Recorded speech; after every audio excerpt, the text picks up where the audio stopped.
Welcome to Witchy Shit by Design, the podcast where we call out old patterns, dismantle the conditioning of a patriarchal society, and reclaim the power that was never meant to be given away. I'm your host, Michaela Stone, behavior analyst, human design strategist, lifelong nomad, and professional life untangler. Here, the conversation is spicy, guided by a no bullshit, wise woman perspective that says what needs to be said. This podcast is for those who are done living under invisible rules that keep them running in ever smaller circles, and who are ready to design a life that actually feels like their own.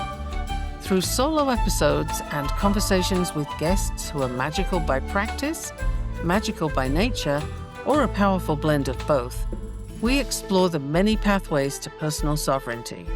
If you're ready for truth, transformation, and a little witchy wisdom along the way, you're exactly where you're meant to be. Let's dive into the witchy shit by design. Welcome to the awesome podcast known as Witchy Shit by Design. We are here to discover wise words, wisdom, witchy shit, a little bit of magic, and, I love to poke dogma. I like to poke holes in it and just where are we kept tight and sort of boxed in by other people's rule books, which is basically what religion is as far as I'm concerned. So today I have a fabulous guest who's brave enough to go there with me and help me poke holes in all kinds of things. Lya Christiansen is here to talk about the Mormon religion, her perspective of it, leaving it, what that's like. And I'm here to egg her along and to chip in whatever comes up for me. I've studied religions, all sorts of them, and I don't actually know that much about the Mormon faith. So we will find out together. Lya, thank you so much for being brave enough to come on the podcast and talk with me. I've had some epic conversations with you before, and you've been on both of my summits so far, Self-Care for Witches, Aligned Living for Women Who Refuse to be Controlled. So that sets the tone. And then the summit that's coming up, Witches Rage, Fury as Fuel for Aligned Living. There's a lot of alignment going on. So Lya, thank you and welcome. Thank you for having me. It's what I love about the summit and actually having this conversation is that we're actually having conversations.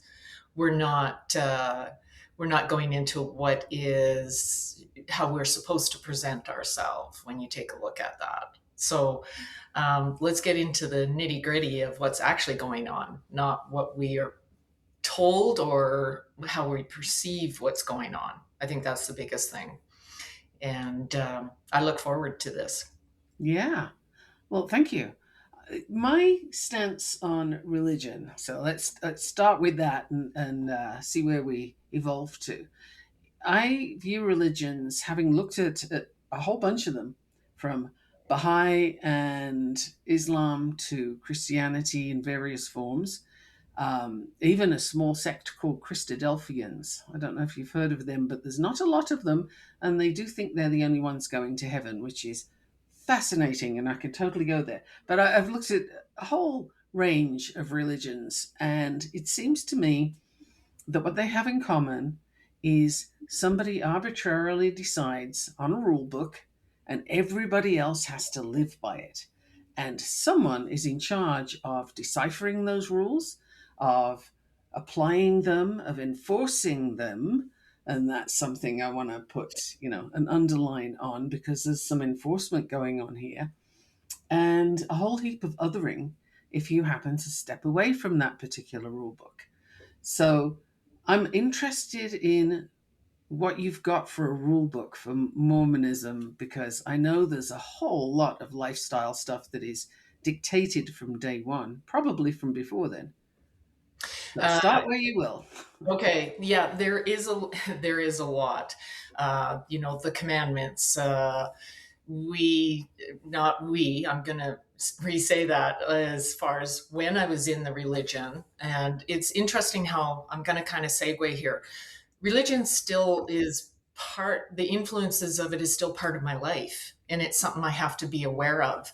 What is programmed? Does it actually serve me? Is it actually helping me? So at times I have to catch myself when I'm speaking about the religion.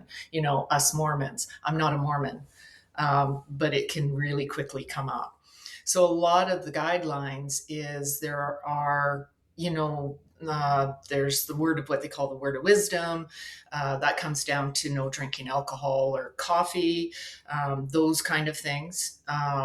No coffee. No Okay. Didn't coffee. know that. And that I struggled with that one because I love coffee. Like, why can't I drink coffee? I think it's really understanding what's good for your body or not good for your body. So there are just a lot of guidelines. They have tithing. You have to pay 10%.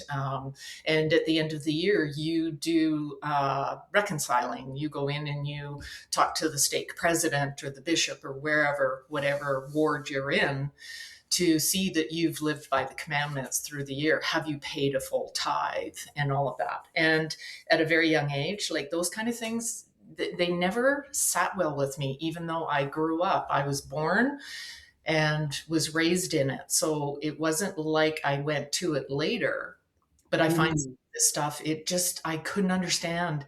I couldn't, it didn't make sense to me on so many levels, but I kept trying to make it make sense. And that was a lot of the struggle I had over the years, is just really trying to make sense of it, because then there is it goes towards, helping the people in need. Well, things like, why can't I just hand the person in need money? There is the building of the temples and all of those, so you can go through the rituals to, be to go to a higher state of heaven. Actually, there's the different layers of Oh, heaven the we different actually layers of talk about. heaven. Yeah. Ah, And so you know what, to really get into a you lot of work the, your way up. yeah, well, depending on where you are, you're in this hierarchy to reach the highest heaven level, whatever. Now, I'm not going to be very descriptive in it because I never really understood the details. It didn't make sense to me. So I never really learned what it actually meant to go through these, to, if you were this kind of a committed servant or member or brother or sister, different terminology, then you would hit, they worked with the three layers of heaven. You would be in the lower level, and then, if you did all this, you would get into the higher, and if you did this, you were in the highest level of so, has that Fascinating. Okay, I have to jump in. How do you earn your way up the ladder? Like this is does it involve money? Does it involve how much you're a missionary or who you know? Like how do you get up the ladder? There's a whole list of different things to do. I mean, they turn around and they have the priesthood, men. You have what's the Relief Society. There's women. You have where there would be couples that go to visit. I mean, in a lot of ways, they have some very um, wonderful things to do. I mean, you cared for the sick, and you made sure you visited. So you would have, the priesthood that would go to different houses and see how are you doing and what's going on. That was a good part of it, but it was almost like, hey, did you earn your stars today? That's what it kind of sounds like. And I got to ask you, can women get to the highest level as well? In that, men, Or the priesthood were the holders of the home. So it still dealt with the patriarch crap. uh, So what does that do for somebody that never gets married, a woman that never gets married, and all of that? So, but can you have a seat like they have the prophet and the 12 apostles? So they have, but are there women in there? No, it's all men. Men are the ones that are there to care for and take care of the women and the children.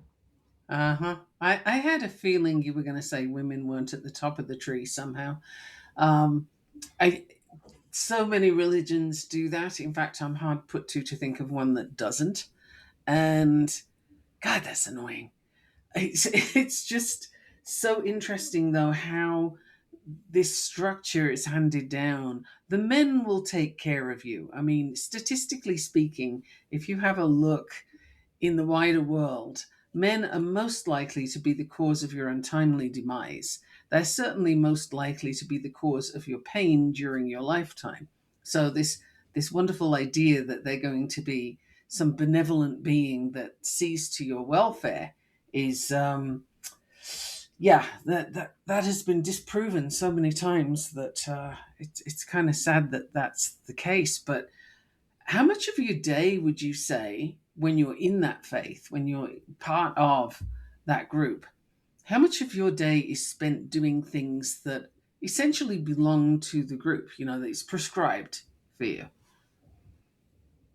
I'll give you an example if you need one. Like if Okay, you're so for example, when you take a look at, like, well, first off, in a week, let's look at some of the math. Church is 3 hours. You have the main service, and then you have two different blocks of hours with different teachings in different places. So if you how happen often? every week, every Sunday, Okay, every Sunday. Okay. yeah, every Sunday. So that's 3 hours right there. And then if you happen to be one of the, say, a primary teacher or, the young adult teacher, whatever, you've got to prep the lessons for it. So then are you learning? So you're taking your time to prep the lessons to present them. um, so what's that? That could be like what, another half hour, depending on what's going on. You have there's weekly, Relief Society meetings, which is the women, and the priesthood meetings could be another hour or two there. So it could be anywhere from the minimum 3 hours if you showed up to church all the time, or it could be you're investing 10, 15, 20 hours a week. And it's unpaid. You're also working your own job and livelihood, etc. So it's all, when you take a look at it, this community is all volunteered, but it's not really volunteered because you're being called. It's a calling for you, You're So we've voluntold. been called. We've, the priesthood, they'll call you in and say, okay, we've been called to ask you to be a teacher for the young adults or the young women or something like that. And there are the different categories. There are different You know, classrooms that they that go. language, we've been called to get you to, or we've been called to ask you to, that is the most, I'm going to go there. That is the most egregious form of abdication of responsibility. I think we hear in practice, right? Like it's not just within the religion, but whenever somebody says, "Oh, um, I've been told to do this," or they kind of pass the buck, right? It's not just, "Hey, we want you in as a teacher," or "I've looked at your profile and I think you'd be good for this." No, no, no. We've been called, so it's a higher power. You can't possibly question this. Just the fact that I happen to be the one saying it, and that is such a difficult way. Like it's a slimy way of getting somebody to do something because you can't, you don't give them an out. Well, and here's the one thing: when everybody's so busy, working through, because really it's no different when you look from my perspective. This is my experiences, this is my perspective, being raised in it and no longer in it. So I will point that out. I'm not here to tell anybody how to interact with it. That's not my point. I'm sharing. No, and that's not this podcast. So No. you're So good. when you take a look at, say, a corporation, and you have the CEO, and then you have, CFO, and all these other jobs underneath, and then it branches down and it branches down and it branches down. That same structure is in the church. I mean, you have the prophet, that's the one that's the closest, and it's the one that's the main leader, and then you have the 12, and they, it's like Jesus with the 12, and then they branch out and they branch out. So when you stop and think about it, it's kind of hard to go, if you're down in the bottom, what is actually going on? You're always reaching towards the higher anyways, because you got to see what your boss, and then they've got to go to their boss, and then they've got to go to their boss, and they've got to go to their boss. So when you look at that structure, from my perspective, it does take that ability to turn around and go, hey, wait, I can just talk to God directly if we're talking that way, or source. Yeah, Why do I have that to doesn't run up seem to this be chain? an option. That doesn't seem to be Not an with option. this structure. I don't know that there's many religions that give you that opportunity, because if you can go direct to the source, then you don't need the religion. You don't need them to intercede. I do like to bring up the Catholic religion. First of all, full disclosure, I was in a convent school when I was a little kid, and I am not Catholic. So the nuns were telling me I was going to hell when I was a toddler, right? And I didn't actually know what they were threatening me with, but I knew it was pretty bad. And they were just like, they accepted me in there, but they weren't happy I was there. So I learned a lot about the religion, but I can't say I learned a whole lot that was good. One of the many things that I did pick up, though, was you have to go to the priest. You can't possibly, speak for yourself. And to go to the priest, well, they have to be paid. Somewhere you have to pay. In fact, that's why they invented purgatory, which is purgatory is like God's waiting room, right? And the idea is that your soul goes there until your family can afford to pay the priest enough money for him to pray for you to go to heaven, right? And if they don't do that, then you're stuck in purgatory, which of course the family then feels shame and it's awful. And yeah, that's that structure, which I just saw the look on your face, and exactly that's my look on that's my expression for all of these religions. It's like, but can you not see how this is structured to bring money to the people at the top? And when you're in it, I think you can't see it, because it's just, Right. how can you look for that if you're in it? Well, and I think the other thing that for myself, I started seeing, hey, wait, if you're running around doing all this stuff, you haven't got time to actually really look at it in some ways. And that's a You really good reason to keep you busy, actually. Right, it is. And when you take a look at it, I mean, it is just in so many different things. It's like, make this make sense to me based on the whole.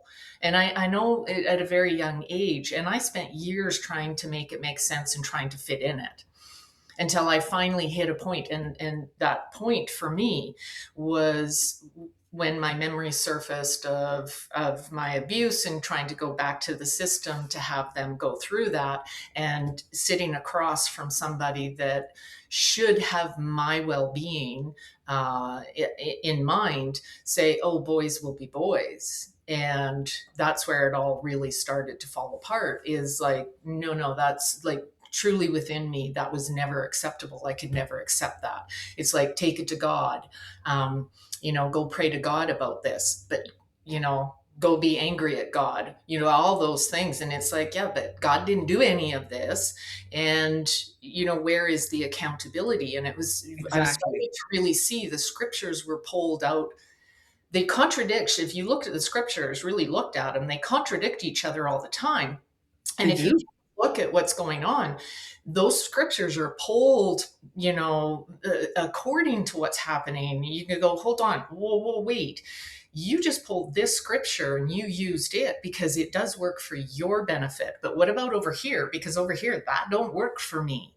And really, I was thinking, and I've thought this way at a very young age, why is it me and them? So the other way of looking at it is, there's us in the church, in the true church, we're earning our way, and there's those on the outside. And it's like, but I was seeing individuals both in and out of the religion that were good and bad, if you want to label it, Right. that would, be very kind in the religion and out of the religion. You would see, the shyster, or the, somebody, scamming somebody in the religion and outside of it. So it was like a lot of this stuff didn't line up for me.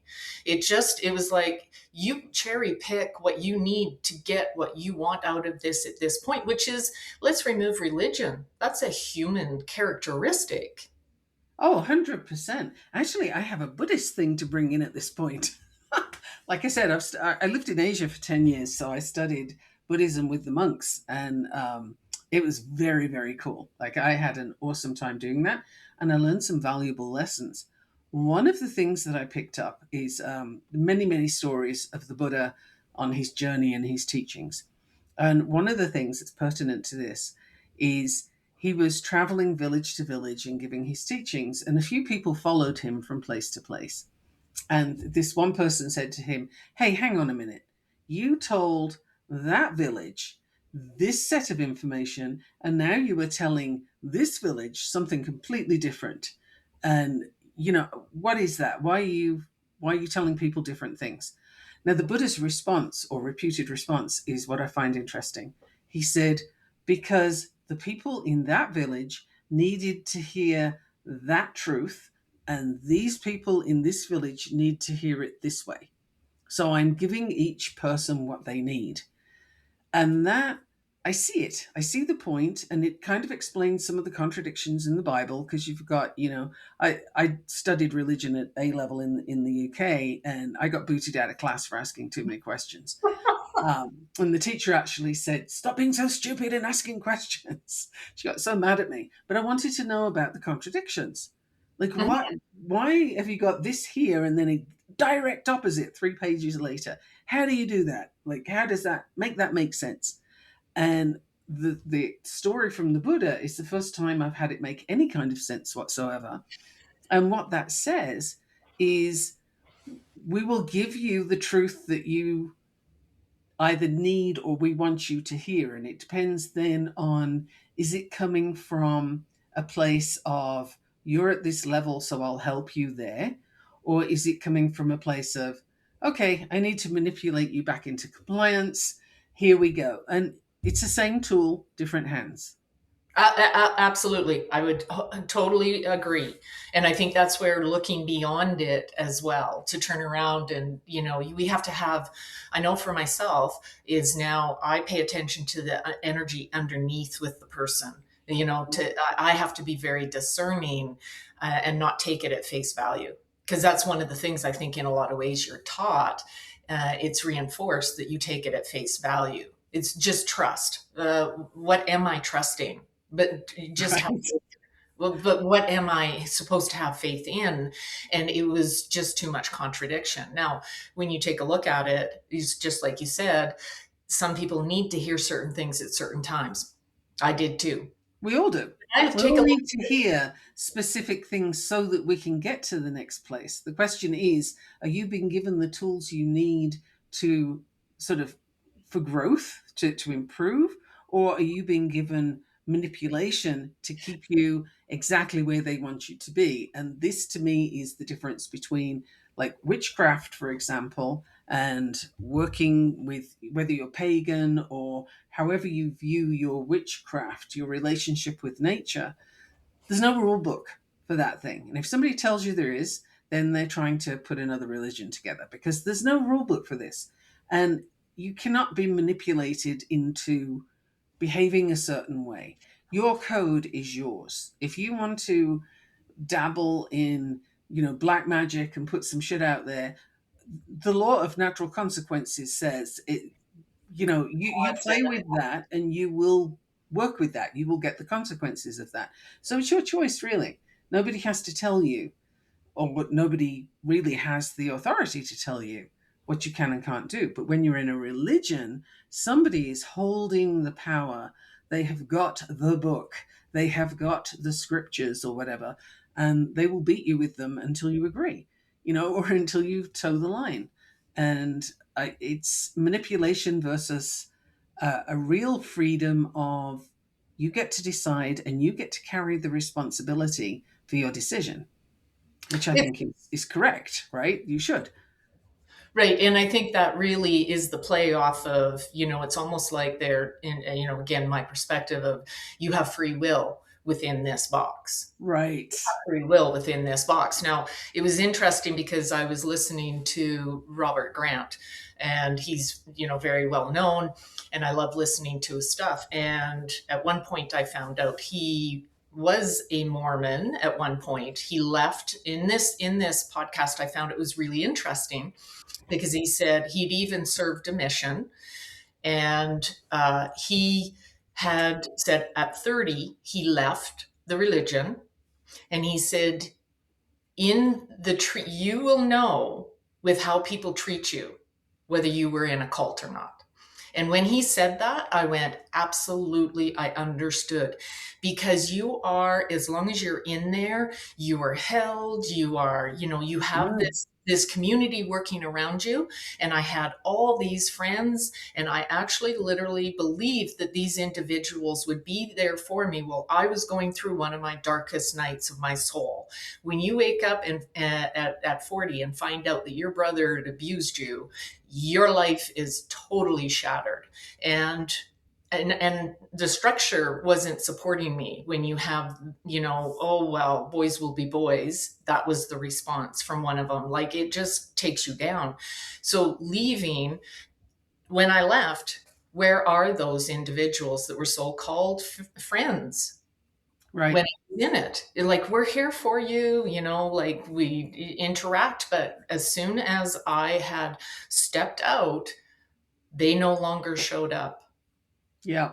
They, I, and if they did show up, it was trying to get you back into like, you got to come back in, because this is where you're going to find salvation. This is where you're going to, be able to process this. God can handle this. Come into this, God. And I found it interesting because I'm thinking God is everywhere. I don't have to go into that perimeter. And I mean, if we talk God, God is like, it's been such a corrupted word. I like source as a reference to turn around and Source go, the is good. source of all. Yeah. So it doesn't matter if you're in or out of it. It just, my personal experience was really making me really truly inspect what was going on. And it takes a lot, because if that's all you know, that's all I knew. Oh It's yeah. hard exit. It is really hard. So No, to hear you've what got to go. Grant said was You got to good. go to this whole thing of I have no idea what's on the outside world, how I'll be received, whether I'll be safe. How am I going to manage? Because the support system that you thought was actually your support system, but is really the religion support system, Yes. isn't there anymore. I had centuries ago when I was a student nurse, I shared an apartment with a couple of girls and also student nurses. And one of them, she'd had a traumatic experience. She'd been raped, I believe, and really went into crisis mode big time. And she was sucked into an evangelical Christian group, right? Because they do the whole thing of, hey, we've got you, we'll look after you, pat, pat, pat, we all love you here and God and yada, yada. So she got sucked into that. And she got into reading Every Day with Jesus, and all this stuff. And she was not in the right household for this, I got to tell you. We were a little wilder than she was prepared to deal with.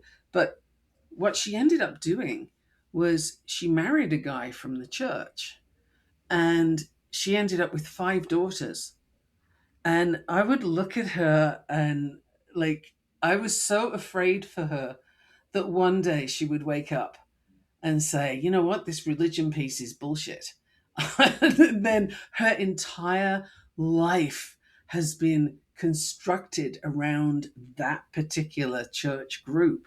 And she even selected her, I'm going to say, highly questionable mate based on that. I mean, the guy and I did not like each other. Every time he saw me, he kept saying to her, oh, you are so good for witnessing her. And it was like, dude, I'm witnessing you, and let me tell you, I'm seeing you, and you're a creep. But anyway, she married him.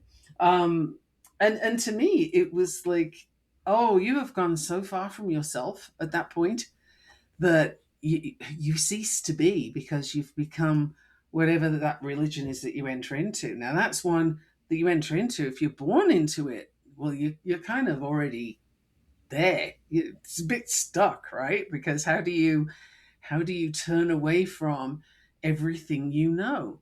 And I have another friend who left Jehovah's Witnesses, and she'd had years and years of abuse from her husband, physical and sexual, and she was sick and tired of being beaten and all the rest of it, and she finally upped and left.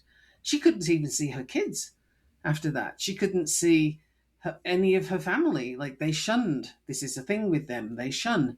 And how loving and Christian is that? Like, oh, that's such a loving group. So I find these situations keep coming up. It's like it's got to be brutal to go through that. It's separating. I think that's the one thing. It's separating. I mean, the recognition to turn around and go, what's going on with who you're interacting with in the religion can be a positive or a negative interaction. The same with outside. It's really having a look to be able to really, which means you have to know yourself more. So I think I have to say I have a sense of humor in the way that I go, by the way, a lot of the things that you brought forward for teaching me and I was brought up in is very true. Because, like, when you take a look at the scriptures, know thyself, that was, kept coming Mhm. forward. Well, if somebody keeps telling you what you have to do or what you should do or where you should go, you don't know yourself. So that was one that kept coming up. Know thyself. And that's a lot of where my goal has been, because when you have this stuff, you're the system. You become trained up to the system. Well, who am I? Who am I? So it was really a lot of that discovery. And why is this not acceptable to me when they turn around and say, why aren't you like, let forgive and carry on? Let's get on with life. Well, there's something that's missing within me that I had to do. So it's interesting in a way. It's kind of like, oh, well, I just pulled right out of your system. Know thyself, and I'm going to do that. And in knowing myself, that means I don't buy what you're selling here. I'm not going to drink this Kool-Aid anymore because I know Mhm. it doesn't make me feel better. And one of the things that was interesting in conversation, because, the reference of religion is like a hospital for the sick souls, like that's been used in Oh, different okay. ways. Haven't heard that one. Around, okay, and I go, hey, great, rightfully so. But sometimes walking into the hospital is what made you sick. Yeah, there's a whole lot of So MRSA going on right now. right. So I basically turned around and said, anytime I walk into this building and into this religion where I was at, it was like me getting sick in the hospital. I was worse. It was not fitting for me. So that was part of my one first real big pullout, is because I could not get healthy enough in it. Because if you're in a hospital and you've got sick people all over you, not around you, it's a sick system. And I know, there's a little bit of, yes, you got the people in the hospital visiting that aren't sick, but there are some of the sick people. Is that the best place for you to be? I had to ask myself that. And And for me at the time, it wasn't. and honestly, I would take if we're going to use the hospital metaphor, because again, background as a nurse, right? I've done a bunch of things in my life, and background as a nurse, I would say it sounds more like a psychiatric hospital, which is where once, as they used to be, they've kind of changed since I worked in one. But once you get in there, it's kind of hard to get out, because you have to kind of jump through hoops to prove that you can be out in the world. And the key piece that I'm really getting to is, for the people who are institutionalized for any length of time, they can't really be out in the world, because what they know is in the hospital. Yes. So are they better? Well, then they're not doing terrible things to other people. So if that's your metric, then yeah, they're probably better. Are they managed so they're not going off the deep end? Okay, if that's your metric, they're doing better. Are they free to make choices? Are they in a position where they can live an independent life? Hell no.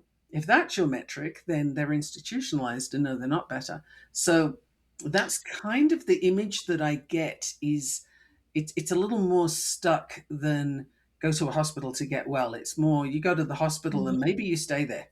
Yet, let's take a second and take it a step further.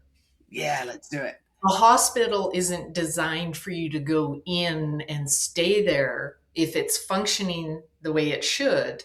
A hospital is a place you go in to get well and leave. Ideally.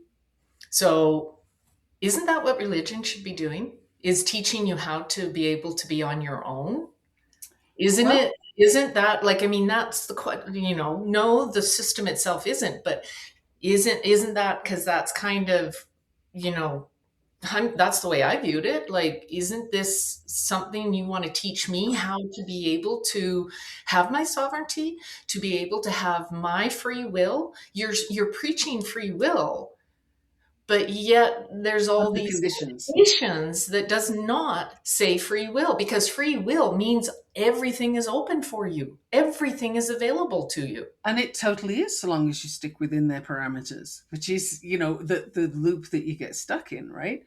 This is where I would say witchcraft is actually what you're looking for there, because when you get into basically, witchcraft is wisdom, it is working with nature, it is interacting with nature, it's being present with nature. It's not casting spells on people and turning them into toads. If we could do that, man, there would be a lot of toads around here. Like that would be a whole thing. We would have like a zoo going on, but we can't. So, but it is a place of independent thought. It's a place of your interaction with the spirit world, however you view that. Whether you've got a deity, it could be the patriarchal god, it could be the dark goddesses, it can be whatever you are called to, right? But you determine how you walk in that, and you can have sources of information, you can get with other people who are looking in the same direction as you, but you have that independence. Whereas religions are structured like corporations, where people are making money, and the higher up you get, the more money they make. Have you ever seen a poor Catholic church? No. No. Have you ever seen a temple that's not talking ancient temples, but have you seen a temple that's been built and it's in shoddy workmanship, or it's falling down or something? No, the houses around can be slums, but the temple will be brilliant. It'll be beautiful. Pick a country. Well, look at both of them. Uh, Catholic, how much gold does he sit on? How much gold does the Pope sit on?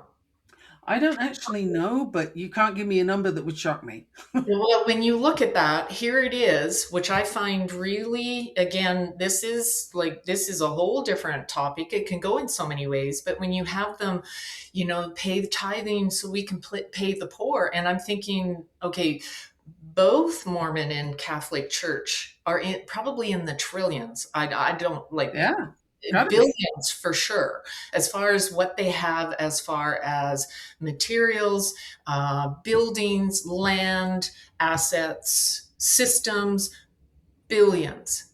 But then there's all of us just going to church, and a lot of the individuals are just trying to put food on the table, and they're wanting us to pay, because you can also pay on top of your tithing fast offerings that's going to help with feed the poor and different things like that, or those that are really struggling. They have a social service system and stuff like that, which great, that's great, but you don't want to keep a person there. So Mhm. why are you on, you know billions? I sit and think, okay, if I hand somebody that has everything they want my money, and there's somebody hungry over here, and Jesus is sitting in front of me, what do you think he'd want me to do? It would not to be paying the individual that has everything he needs, all the essentials. It's going to be feed the hungry. But we need to teach the hungry.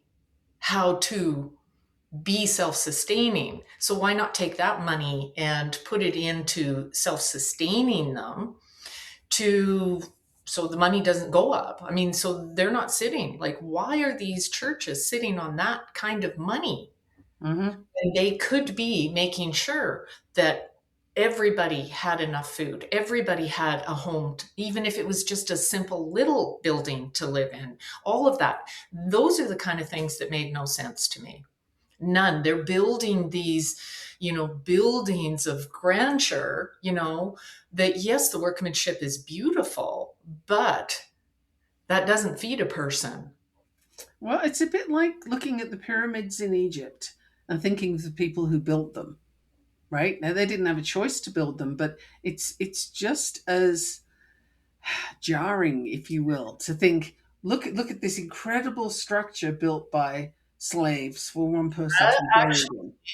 I'm going to actually add in this would be one that some of the stuff that I have come across is they're saying they have found on I want to say Greg Braden, maybe one of them, but there is somebody that does a lot of looking into ancient writings and records and all of that, and a lot of them have been held like hid and not opened for people. Just it's been in the last years, like you've got all the Dead Sea Scrolls and all of these different things coming forward. What they found is that it was not built on slavery. It was built, they were paid. They have actual logs according to what this, and I want to say Greg Braden, I might be wrong, but they have actually found records that these individuals that helped build the pyramids had paid, they were paid, and they had healthcare benefits as well. Get They out! They're doing better than the US right now. Yes. I was shocked when I heard that because what That's is one of wild. the biggest things that the church is they've got the story of the slaves of building the pyramids and all that. And there's more and more information that's been coming out is that they understood energy at the time. There is no possible way they could have been moving those with the way they're, like with the sticks and pushing it and rolling. There's no way they could not have moved those things. And they're starting to see now stuff where they understood energy science, energy in how to energetically move these things apart. Like there's an insane amount of information coming around that totally blows that story out of the water. We It's need to false. do another episode on that. I'd Yes. love to dive into that. That's Yeah, fascinating. I haven't heard that before. Um, okay, but the kind of the ish where I was going with it sort of remains that it's a big grand building and the common people don't benefit from it. Right. exactly. And I've been to Israel and I've seen a whole bunch of incredible buildings, some of which are massively historical, right? Israel is the land of history. And then you've got all the major religions have their biggest temples there. So you should see the Baha'i temple. Like it is a thing of beauty. It's you could compare it to the Taj Mahal pretty much. Um, where's all this money coming from, and where are the poor people that the money was going to? Because I think it kind of went elsewhere. Again, for me, the issue with the religion is you don't have to have a religion to be a good person. Exactly. But religion will suck you in and hang on to you, telling you that, well, while you're here, you're a good person. You're like you're in the right place. We're the ones going to heaven. Everybody else is screwed. Unless you're Jehovah's Witnessing, in which case most people seem to be screwed. I don't understand why they stay in that religion, honestly. There's only a few Well, people. I think part of it that begs to be, brought into and asked and researched more is because if you take a look at, there's a lot of information coming out on mind control and how suggestibility and all of that kind of stuff. Now, there is somebody that I've come across, everybody's probably heard of him, is Chase Hughes, and he's got a lot of stuff going on. He wrote the CIA, he did, human behaviors and programming and deprogramming and all of this. Like he's done quite a bit. So I've done a lot of searching in there. And what does it take to create people, to the extent there's a lot of experiments, to the extent of killing another individual by these markers of, like the white coat. Interesting, because the doctor with the white coat, how quickly people will give their autonomy away Yep. to somebody just because they wore a white coat. And that was in one of the studies, experiments that they did, to the point that this person would be willing to press a button that would kill another person. Of course, they weren't The killing other Milgram people, experiment. but when you look at Mhm. that, we have to look at who's in charge of our mind. And Look, yet, you're if you have talking to religion, there's the thing. A lot of it is they're in charge of your mind unless you actually turn around and say, hold the boat, Lya, I did this. you're talking to a behavior analyst. Like, come on. Yeah. The thing that you're taught with behavior analysis is how to break down what's happening so that you can change it.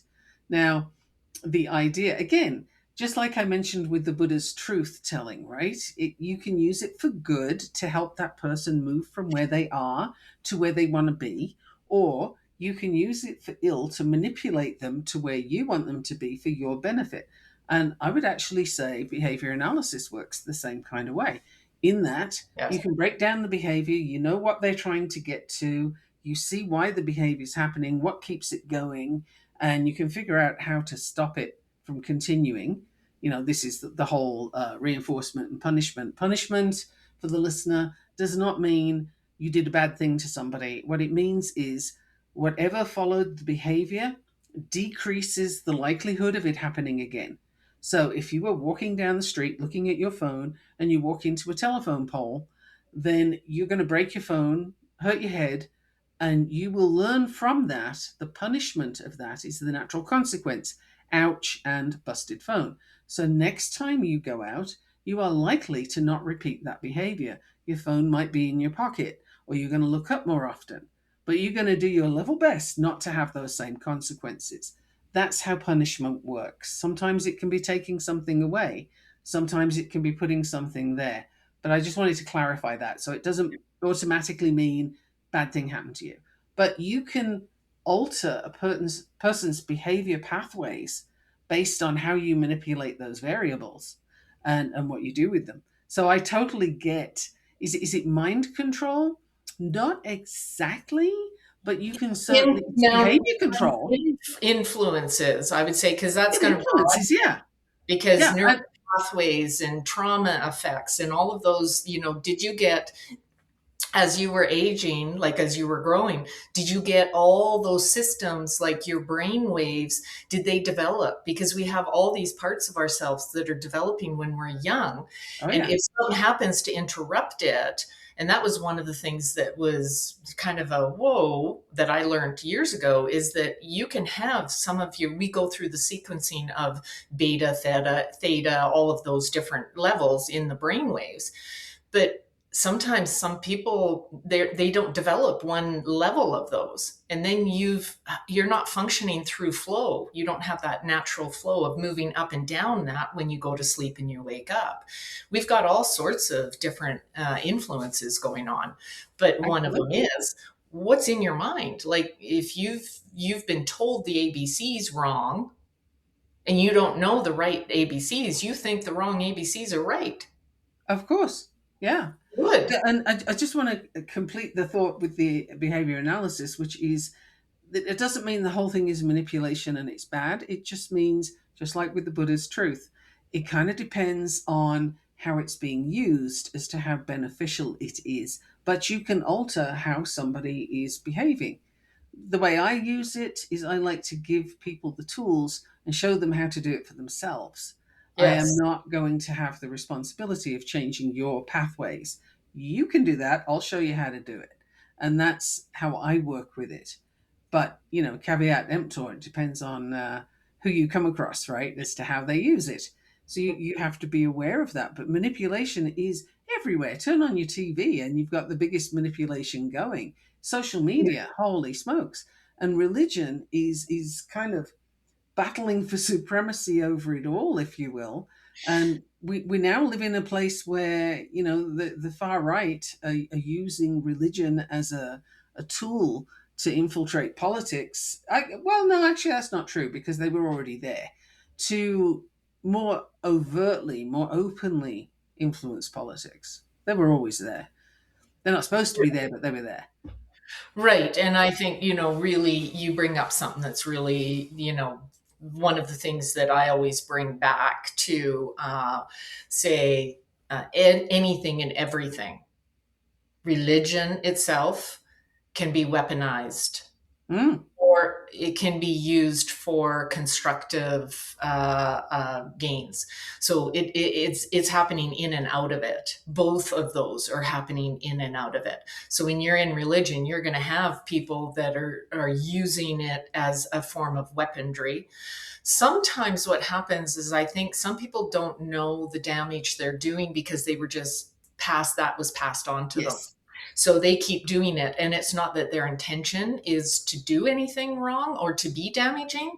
It's that they can't see that what is happening because they're living so much by that rule or that rule book or that guideline in how it's been presented, which again is another part of the problem. Like, really be able to step outside of that and ask yourself. Now, one of the things that makes it really hard when you've been raised in it, a lot of your time is there, a lot of the language, a lot of the structure is there, and then you turn around. So in Catholic, they babysit or baptize babies, right? Hmm. Well, one of the draws is in the Mormon, you're not baptized till you're 8. So you are of an individual mind that is able to make that decision versus a baby. But then I sit and think, but you haven't given them any other experience other than that religion. So therefore, of course, I'm 8 years old. Look at me make a good choice. And I say that because I was just reflecting actually in the last couple of weeks back on when I was baptized, and it was just the normal thing to do. And I remember my dad, sitting and talking to me about it, and this is what's happening, and are you good with it? Because they present it like you have a choice, and it's like, but I don't know anything else. This is what everybody's doing. I'm 8 years old, I have no idea. It was very confusing. And I remember having this thought, but I didn't quite get it until later. Life is lived backwards, to realize that I should be more excited and this is a special day and all of that, but I didn't have any of that. I had Hmm. none of that. You get, when I was watching people, oh, I'm baptized now. Look at me, the happy, and they're proud of their kids being baptized. Great. If that, works for you, but I'm sitting here thinking I didn't feel any of that. Hmm. I kept thinking, I have no idea what just happened here. It makes no sense to me. It still makes no sense. But then now at this point, I'm looking back going, what other options did I have? I had no more awareness outside of what the system was doing. And was that done intentionally? Like I reflect back, was that something that was enforced by my father? No. I remember a lot of conversations with my dad. I think dad was aware of the religion, but not so much in it because he also used the reference a lot of the letter of the law versus the spirit of the law. And so he, more of like the Buddha, like, and those kind of things.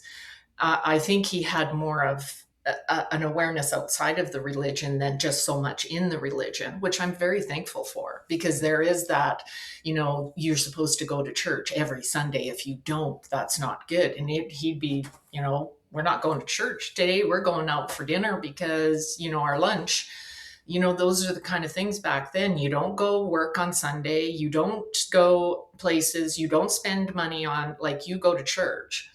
And that was very, everybody, you were judged against that. What do you mean you Hmm. didn't go to church? What do you mean you went out for dinner and you paid for money and, for something on that day? But he would turn around and go, well, in the scriptures, Jesus worked the fields on Sunday. Those kind of things would come forward. Which he would, because Jesus was a Jew and Shabbat is Saturday. But And it didn't. that's a whole other podcast That's another episode, one and right I can totally go on there on that one. Um, yeah, it's so interesting how we use the available tools to manipulate each other into things, and sometimes it is with the best of intentions within these religions. Um, but somewhere along the lines, the intention has ceased to be good and it has turned to purely financial or power or both. Tends to be both together. And for me, I see the religions, pretty much all of them. I'm saying pretty much because I can't think of an exception right now, so I'm just going to put it there. Um, they're tools of the patriarchy. They are tools of control from the top. We'll pull the strings, we'll make all the little people below dance to our tune, and we will manipulate them into following the rules that we tell them are going to get them into heaven. And meanwhile, it's basically exploitation by any other name. That's what it is, and it's exploitation in the religion's name. And if you look at the wars that we have around the world, an awful lot of them are cited in the name of religion. Not all, but an awful lot. Well, whose God is deciding that that's a good idea? I don't think. Well, I don't know. Islam's fairly violent when you look at the Quran, but it's not it's not sort of supposed to be the aim of a religion, right? Is to go, let's go kill everybody else. Um, but with the manipulation, people will do it. They'll get there and be like, yeah, yeah, our religion's the only way. Divide and conquer, and divide and conquer is the tool of the patriarchy. It's the way we divide men and women into groups that sort of have to connect in some way, but ideally not relate in such a way that they understand each other. We want enough division so that we can control both sides. And that's the patriarchal system. I'm not a man basher, I am a system basher. And I will do Mhm. that all day long because that system sucks. And, men may think that they've had a really good deal out of it. They have done better than women, no question. And they are definitely tools of many of women's problems. But have they really had the free will they think they have? Have they really operated to their best selves? No, they have not, because they too are dancing to somebody else's strings. So this conversation about religion, it can go on and on. Oh, and We on. we Yes. could go in so many directions with this, but for the listener, I would say if you are in a religion, as Lya said, how would the religion treat you if you left?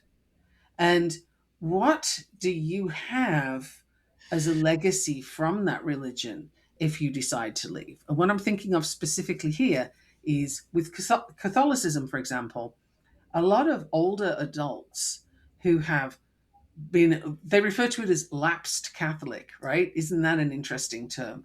Lapsed. Okay, so you could renew your subscription, right?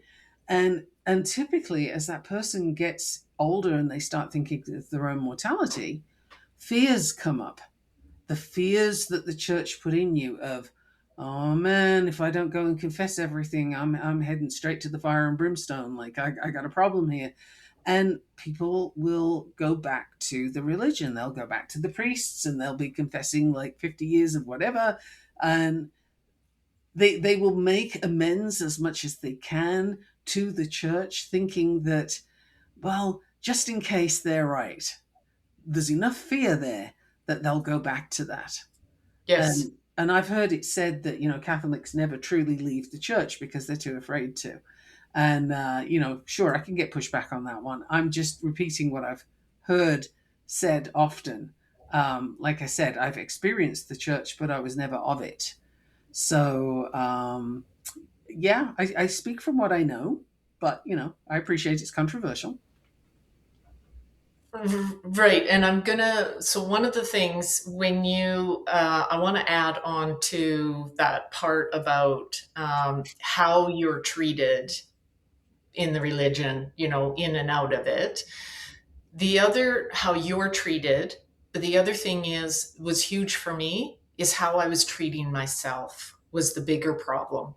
Mm. That was the biggest problem because it was really, I had to inspect a lot of these things because it is very, let's face it, it's based on a whole bunch of judgment. And even if they turn around and go, no, it's not judgment. Yes, it is. The second you separate yourself, there is a form of judgment. There is something else. As soon as you say there's, we're in the true church and they're out of, they're outside of it, you've done separation. So the system is based on that, not coming back. But I think for myself, a lot of it is, um, I know I'm not a bad person, but because I do something and it doesn't fit into the rules or the guideline, that makes me a bad person.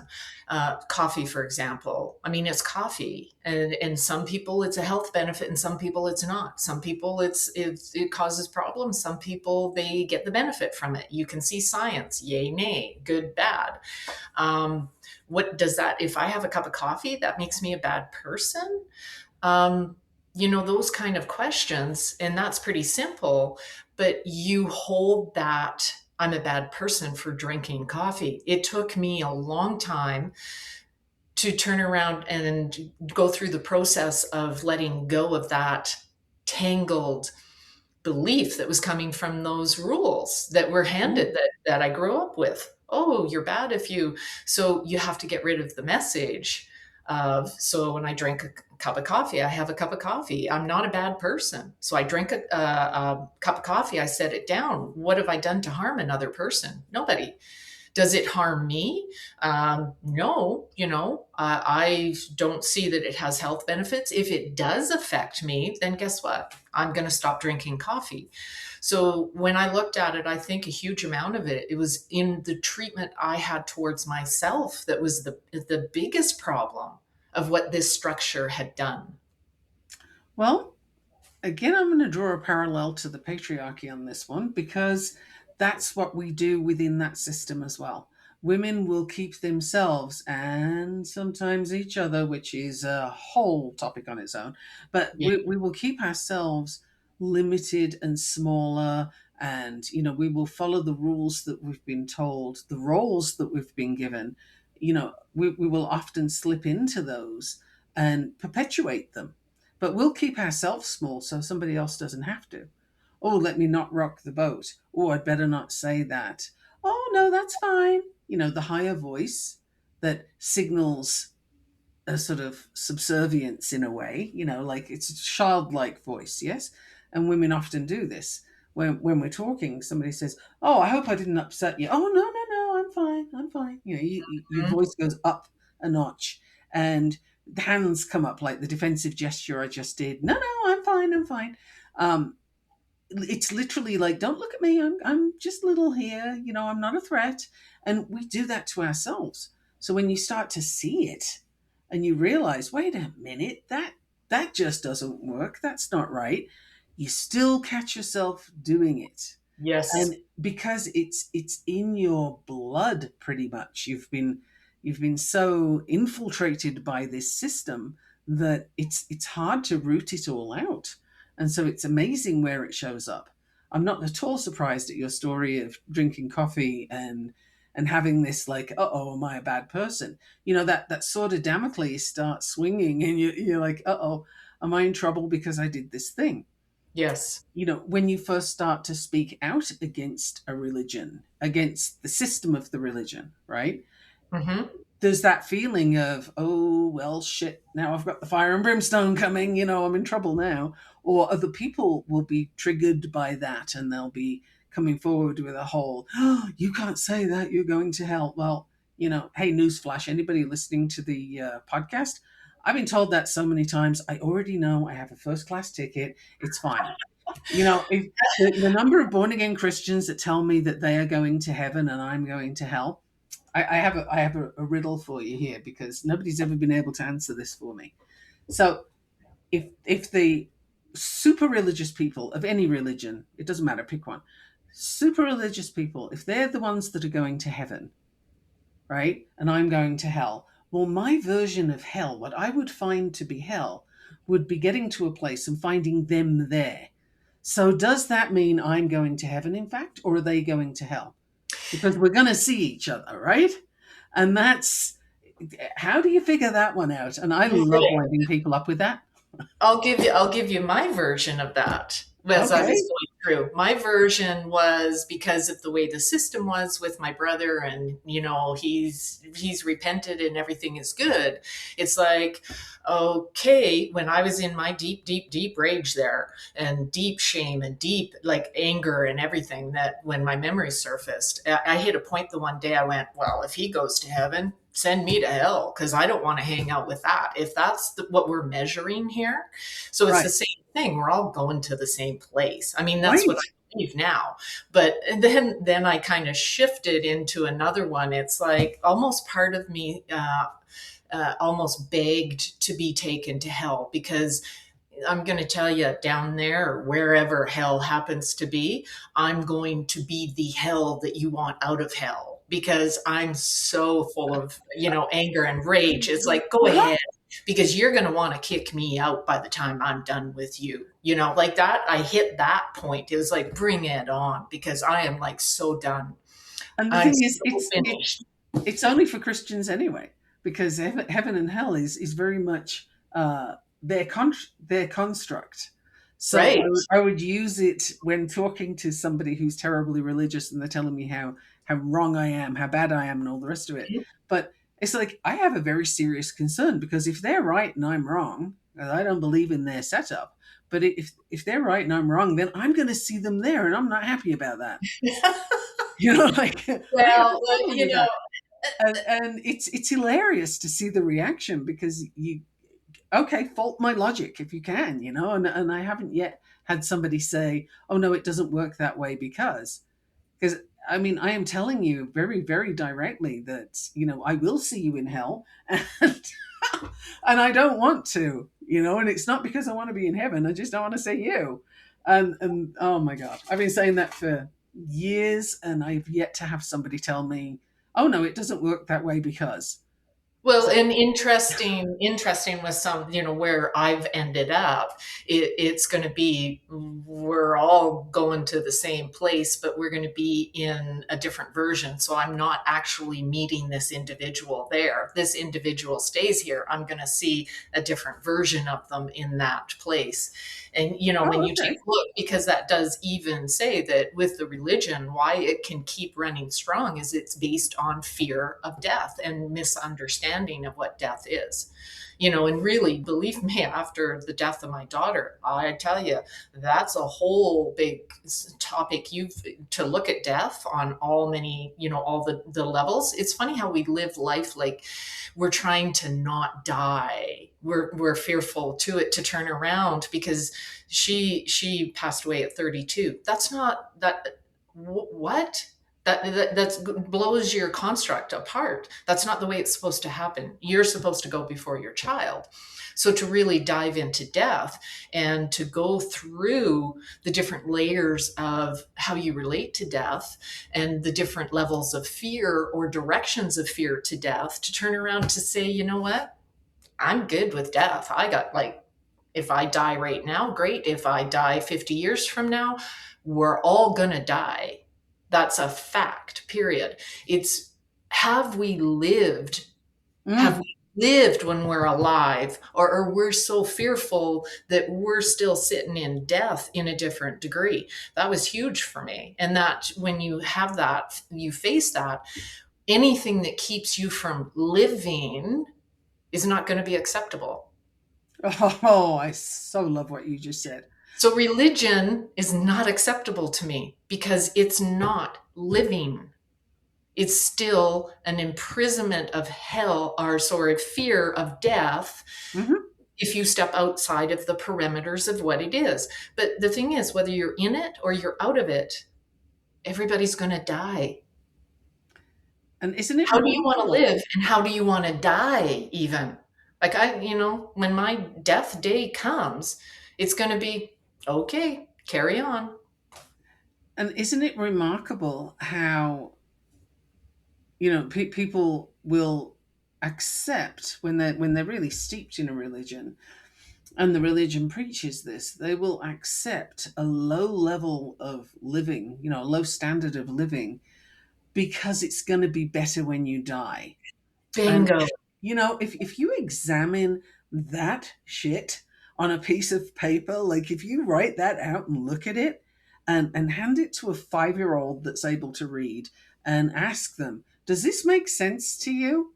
It's Can not you going. tell me what I just wrote down? They'll read it and say, oh, that's silly. Why did you say that? That's not right. Yeah. Because a 5-year old would be able to see that that is a whole bill of crappy goods that you're being sold. Right. And my daughter that passed away has a boy, and he would have been around 3, somewhere around 3 or whatever when she passed away. And he spent quite a bit of time with me. And I remember the one day, I just thought, you give me such hope here with what's going on and where I was raised. But we had gone to the grocery store at the time. He probably would have been about 5 or 6, and I'm at the till and I'm ready to pay for this. And he goes, Grandma. And I said, yeah. He goes, you do know Mom is here. I said, yeah, I actually do. He goes, yeah, I like that. And he said, and did you know that when you and I aren't together, Mom is still with you and Mom is still with me? And I went, kid, you got it. I said, yeah, I Wow. do know that. Yeah. It was just like, it was one of those moments where it was like, I don't I don't have to worry about you, boy. I mean, because it's, the effects of what religion does in the way I was even raising my girls, even though they were less in the church, less going to the church with everything, it still had a huge impact on them. I remember many times sitting there watching something going on around with me, the family and the girls, and they're doing things. And I'd look and go, well, isn't that a proud moment? I just passed that legacy on and I Hmm. feel good about it. Yep. Well, we do pass on what we're raised up in. We do pass on our petri dish to the next generation, and the best you can do is really your best. You fix what you see as you see it when you can. And with my kids, there's stuff every now and then that I'll explain to them. I told you this way when you were growing up, but I have since discovered that it Change is your not that. It's mind. this. And it can be something really simple, like a very simple example is I was talking with my eldest son one day, and I said to him, I have discovered that it is a bad idea to make your bed in the morning, to make it all nice and tidy. And that actually it's better to leave it turned down, unmake the bed intentionally, open it up so that when you go to bed, your bed is the same temperature as the room. It's in winter it's not as jarring, and in the summer it's fresher, right? Because you've had it open.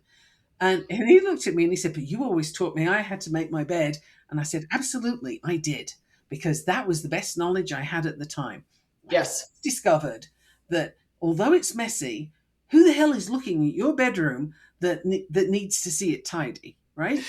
Okay, so that brings up, cleanliness Next is to godliness. right. I Oh, mean, and yes. that is one. So lately, I've done an awful lot of, because I have to pull apart what was that real deprogramming of acceptance, because you got to show that look at what I've done. Look at am I accepted in this community because it's so there, right? And you don't realize you're doing it until you do a lot of, like I said, you live backwards. You go back and go, whoa, what was that? And the last probably 2 or 3 years, because I have done that, like show ready homes all the time, because that was just that. And does that mean I'm a good person? Does that mean I'm acceptable? Does that mean I'm worthy? And it was there under current all the time. But lately it's like I get, okay, I got to fix this. And I'll go, no, well, how do I actually want this? How do I actually want this? And it's really ripping that apart to say, in this situation, I want more organization because of the way my artistic part of my brain works. It's artistically more pleasing to me. Other areas, it's like whatever. And it You know, takes a bit to go through that, but it was insane how much. And then yet the individuals will judge you on that. So they preach to you, they've got this, cleanliness and order is next to godliness. You do it, and then they, wow, OCD, and look at what you've got going I on. It's like, know. you know what? I can't win for losing here because it just mattered. What mood are you in to what you're going to say? It's like, oh, look at what you're doing. God is going to be so happy with you to, wow, OCD, you're getting, Really, God gives a shit. Like God's going to look at how tidy your house is. It's so funny. This things that I unlearn. Right, I'm having so much fun unlearning. And one of the things I live in a house with, I have my husband. He's a writer. I've got 6 dogs, 5 cats. We have fur going on in this house, right? And I have never been a fan of dusting. And at this point, there's really no point whatsoever because there's just, we have HEPA filters so we can breathe, but dust on the surfaces, it's everywhere. What I've taken to doing, because neither myself or my husband like dusting, so what I've taken to doing is I go around and put smiley faces in things. oh, that's, I like that. Because, I put smiley faces and I just leave it there. And the other day he said to me, we have this gorgeous piece of art that it's a saxophone and it's sculpted out of metal and what have you, and it's framed, and the frame is about 2 inches deep. And the other day he said to me, how long has that smiley face been on the saxophone? And I said, about 2 weeks. I'll renew it later, And it's and we have smiley faces all over the house because I cannot be asked to dust and then have a dog shake itself and it's all back again. and So right like, away. you know what? I vacuum clean the floors so the place Yeah. doesn't Yeah. stink. We even wash the carpets because they need it with the dogs, and we have this amazing carpet cleaner. But when it comes to dusting surfaces, you know what? No. I Well, just and stick the, smiley faces on it. right. And the other thing is, think about it over, like, there was this, if you had company coming over, this wasn't just in religion, this is society. Oh, You had yeah. to clean and get everything ready. And then they'd come in and then there'd be a mess. Like, it's like, why am I cleaning so that you can accept me? And then I have to clean when you leave. So you know what? If I'm important to you, you're going to walk into my home regardless, and I'll clean after because I'm not doing this twice. Like those kind of Right. things. Like when you stop and really think about it, why are you doing what you're doing? We And have a that, lot of nonsense rules. oh, huge. And they, just to fit in, just to fit in. Yeah. And really to move out, like anybody that's struggling with that, it is not easy to get out of it. It is not easy to get out of it. It takes, it's going to challenge you on so many levels as you're walking out. You have to look at all these things because otherwise you will end up going back because you can't put context to another. You can't think this and be over here. Like Right.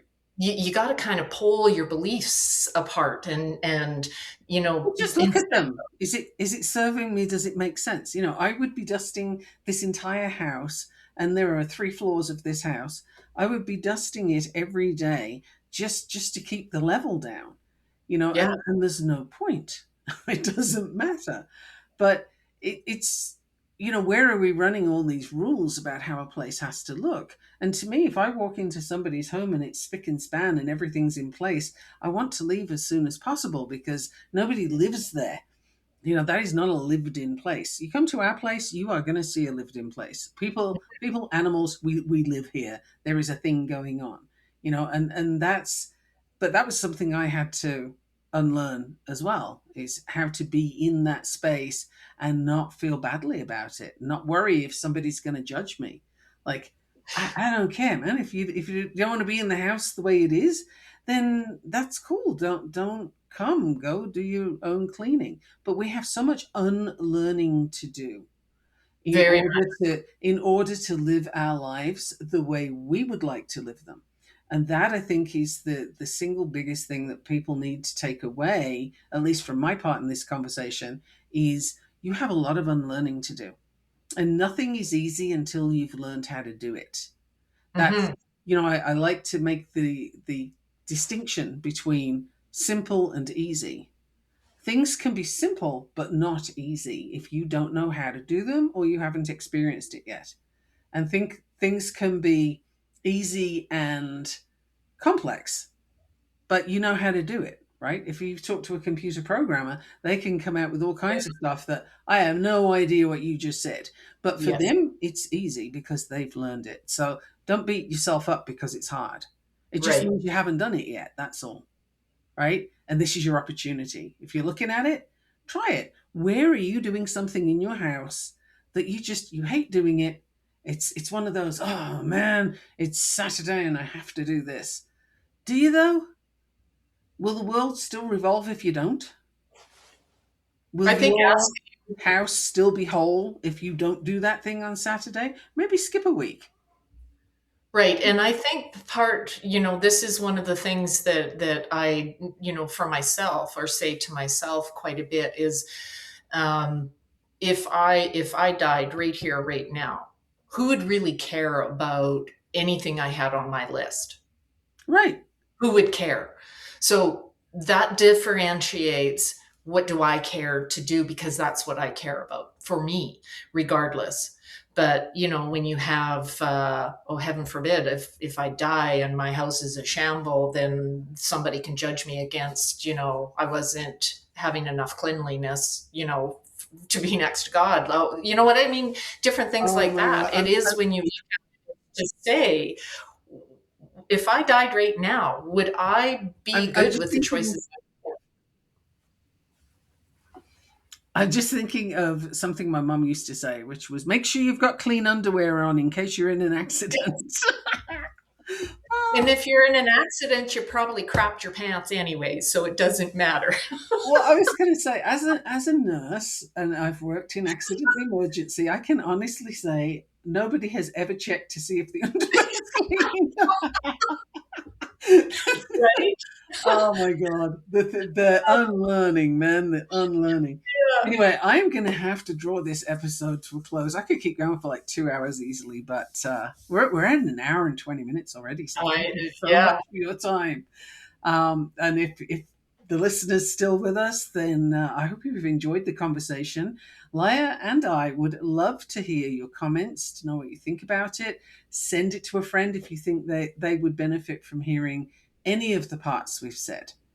Don't send it to somebody out of malice. Send it to them because you think, hey, this could be helpful. There's some points here. Even if it's only learn to stop dusting, like whatever. You do you. So I'm Michaela Stone, and you've been listening to me and Lya Christiansen, and we're on the Witchy Ship by Design podcast. Thank you so much for listening. If you're interested to hang out, I have the Sanctuary, which is a space where you can come spend up to 90 minutes, depending on how many of us there are, just being. Talk about whatever you need to talk about, and nobody gets to tell you that you're wrong, that you need to think differently, or to give you solutions. You can actually come, put something out there, sit with it. It's unrecorded space. There's no note takers allowed in. This is not for public consumption. It's as private a space as you can get with a group of people. So if you're interested in the sanctuary, let me know and I'll get a link in the show notes for that as well. It's the princely sum of $13 a month and your first session is free. So, it's not going to break the bank. Thank you so much, Lya, for coming, and got to get you back on because this conversation could just keep going. I would love to do it again, and thank you because as much as we've talked about a lot. We've talked about so little. It's not even funny. So it's huge. It's been really awesome. Thank you.